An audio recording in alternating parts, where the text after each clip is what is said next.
Carter asked to be briefed by the Director of Central Intelligence on the issue of UFOs.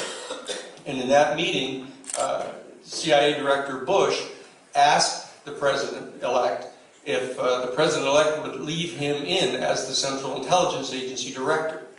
And that he would promise that he would never run for political office in his life if Carter would agree to keep him in as the Director of the CIA. Bush wanted to, at that time, become more or less like J. Edgar Hoover had become at the FBI, that he would remain, that it would be above politics, that he would remain in that position. President Carter reiterated his request for the UFO information, saying that he had his own person in mind to be the director of the Central Intelligence Agency, which happened to be Teddy Sorensen at the time. Bush at that time then refused to provide the information to him, saying that he did not have adequate clearances, he was not the president yet, and that he should ask his own Central Intelligence Agency director for that. But if he wanted to have the information ahead of time, that what he could do is he could contact the Science and Technology Committee of the House of Representatives, and that they had an ongoing relationship with the Science and Technology Division of the Congressional Research Service that could go about getting things declassified to show him.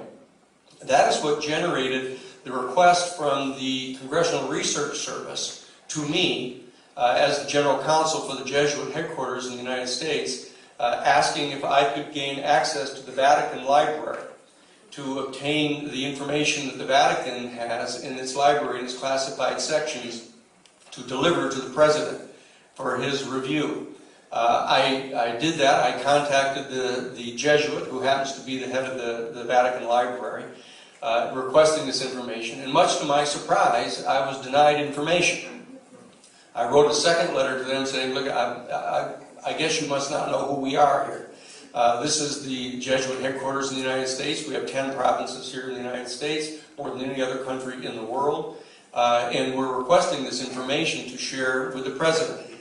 They still declined. So I had to report that to Marcia Smith, who was the head of the Science and Technology Division of the Library of Congress Congressional Research Service. And she asked if I would be willing to become counsel, special counsel, to this investigation that was being conducted by the Science and Technology Committee. I agreed to do this.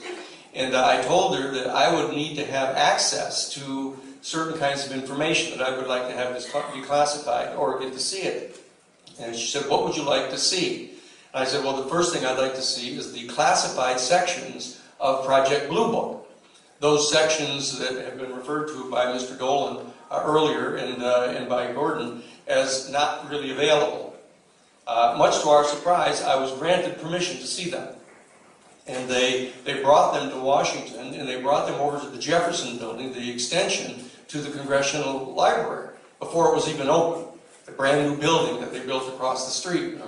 And so I was invited to come over there. I went over there. No one else was in the building. They had security people at the door. And I went over, and I was brought downstairs into a room where they had these shoe boxes with microfilm in them and documents, etc.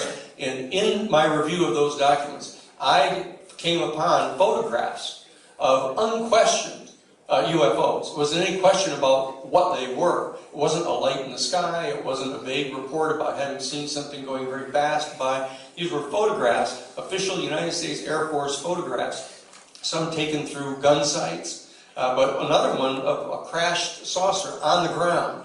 There was snow in the photographs. It showed the saucer had hit into a field and had plowed across the field and was stuck into a snowbank set about a 45-degree angle. They had told me that I wasn't allowed to take any notes when I went in there. The two security men at the door told me I was not allowed to take any notes.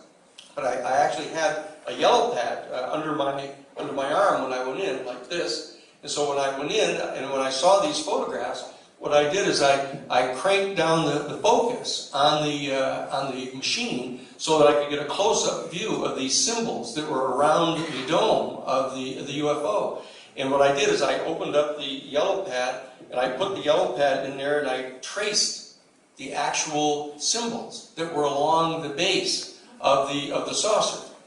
And then I closed it up, and I said, I think I'd probably better leave now, because I have this. So what I did is I put all the stuff back into the boxes, and I put the little yellow pad under my arm, and I walked back out, and the two security guys said, I'd like my briefcase back. They handed me my briefcase, and I started to walk away. And one of them says, what's that under your arm? And I said, oh, this is a yellow pad. And he opened it up, and he leafed through all the pages, and there was nothing there. And so, because I put it on the inside of the cardboard. And so I took that back with me to Jesuit headquarters, and I brought it to Father Bill Davis, who was my superior at the Jesuit headquarters. And we then agreed to go. We gathered all 54 of the major religious denominations, their Washington, D.C. offices, and we brought them into a meeting, and we proposed to them from the Jesuit national headquarters that we establish as a priority having the churches try to ascertain what information we could get, and that we could get the backing of the churches and then go to the Vatican Library and see if we could start to address this.